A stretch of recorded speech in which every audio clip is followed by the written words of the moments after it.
break the attribute cap, become invisible, and more with enchanting in the Oblivion Remastered. In this guide, I'm going to go through everything you need to know, how to get an unbreakable soul gem, the best enchants, how to get the best souls to enchant with, and something that everyone is ignoring. Let's go. So just quickly, how to unlock enchanting. There's a couple of ways to do this. Now, the OG way was to do the Mages Guild quest.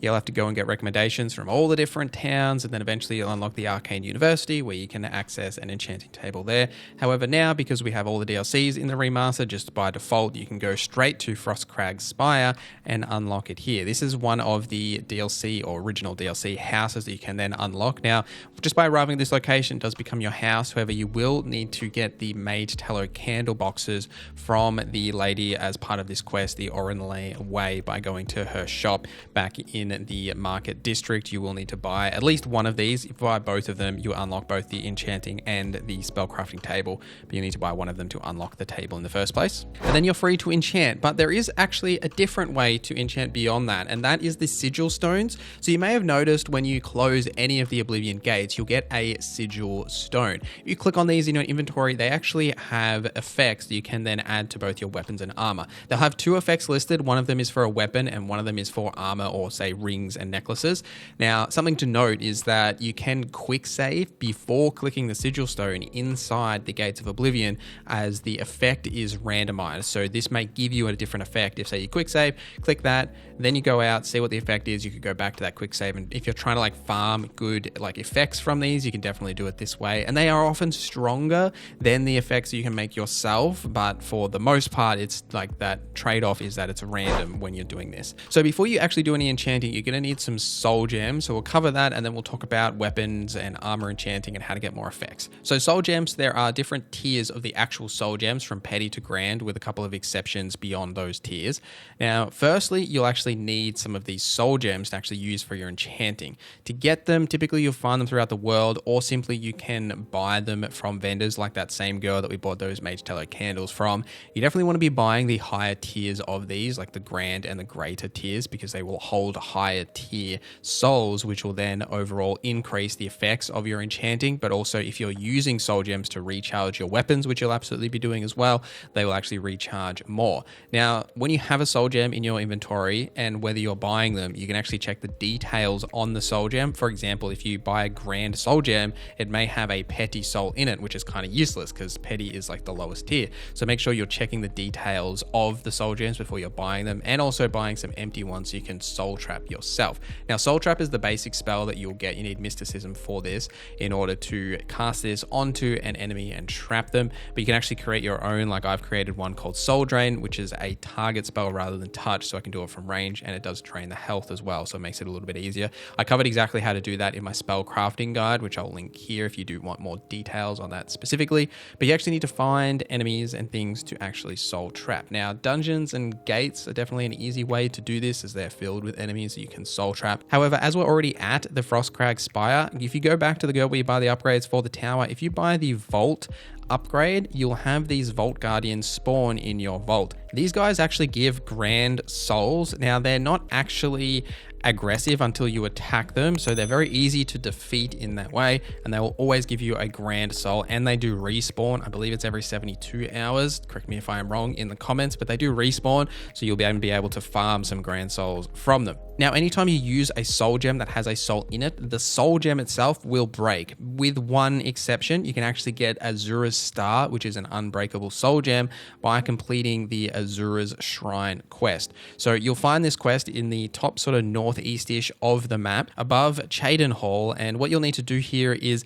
bring a glow dust at either dusk or dawn to the statue and interact with the statue. This will give you a quest where you'll need to go to a nearby cave and defeat the vampires in there. Pretty self-explanatory here. Defeat the vampires, go back to the shrine, and then you'll get the Azura's Star as the reward, which you can fill with any level of soul as many times as you like, and it will never actually break. All right, we've covered all those details. Let's actually talk about enchanting. Now, at the enchanting table, depending on what you're enchanting, you'll see some different options. If you're enchanting a weapon, there's a few things you want to think about. Firstly, with weapons or armor, the higher tier of the soul gem will affect the potency, and in weapons cases, the charges that you can actually charge for the weapon itself. Now, with weapons, something to note here is when you're looking at the effects to apply, do not apply the fortify or like the buff related effects, because this will actually hit the target, because it's the target you're hitting with that weapon. So you're essentially buffing the enemy in that case, which is not something that you want to do unless that is your forte.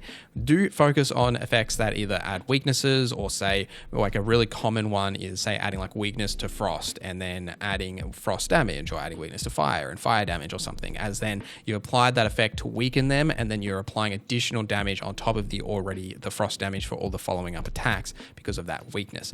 Now, when you're looking at the categories here, you've got three things to think about. The first is magnitude, which is the strength of the effect. The more potent the magnitude, the higher you go up, the more of the charge of the soul gem it will consume. And if you look at the little candle icon, that is the total amount of charges, so the total amount of hits you get with that weapon before it needs to be recharged. So you do want to try and find a balance there of having a strong effect, but also having a lot of charges that you can use.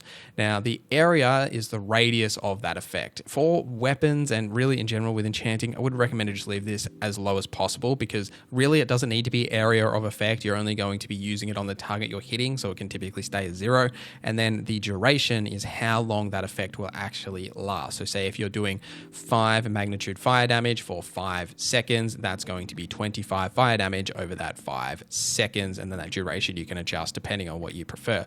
Something to note here is that you need to recharge weapon enchants, which is that candle icon I was talking about. So you want to try and find that balance between having a relatively strong effect, which will give you a low amount of charges, so you can actually use it as often before it needs to recharge, whereas a weak effect will have a higher amount of charges, meaning you can use that effect for much longer before you need to recharge. There's definitely a balance to strike there, and you will require some tweaking. I do recommend a quick save before making any enchants so that you can try and find the balance of, I prefer to have it like at least around like 100 or so charges, 50 at like a minimum, because you don't want to say swing a weapon 3, 4, 5 times and then you've got to recharge it with soul gems again. So finding that balance is up to you, but I personally prefer not having to go into my menu and having to recharge things very often, which if you have strong effects, you will need to do quite regularly. Vala stones, by the way, that you find in those like alien ruins, they can recharge all of your items instantly, so you don't have to use up, say, your grand soul gems or anything like that for actually just recharging your items, but they are quite rare, and they also sell for a lot, and they are used for a specific quest as well. So I wouldn't necessarily recommend using them always for that, but it is an option.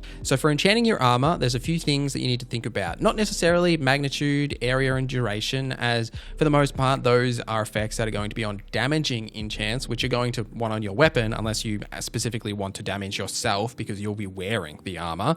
Now, what you'll need to pay attention to with the armor is that most of the effects you'll be using here, the potency is actually defined by the higher value of the soul that you're inputting. So petty soul, or a lesser soul or greater soul, will actually have less of an effect than a grand soul will. Now, when you're wondering what effects you should put on your armor, things that fortify yourself, like your skills or your attributes, are important. However, something to note is that the bonuses above 100, so say if you have an intelligence above 100, doesn't actually add anything beyond that 100 limit, except for speed is the only exception. And then for skills, if you're fortifying skills, athletics and acrobats can actually be buffed beyond that 100 point. So when you're thinking about fortifying things, either fortify speed, athletics, and acrobats, as they can go above that 100 cap. Once you hit the 100 cap naturally, if you've enchanted, say, with fortify strength, but you're above 100, it's not actually going to be doing anything for you in the long term. So instead, consider fortifying your magicka, your HP, or your fatigue directly, as they will actually still give you benefits because they're not based on the attribute caps. And another tip, just generally to basically break the game, like I mentioned in the intro, is chameleon. If you have 100 chameleon, so you've got like 5 items more or less that have chameleon to give you magnitude 100 chameleon effect, you are essentially invisible to all enemies, regardless of the enemy. Like you can just run around and hit anything and they will never hit you back because you're invisible. So it's a great way to break the game if you want to do that.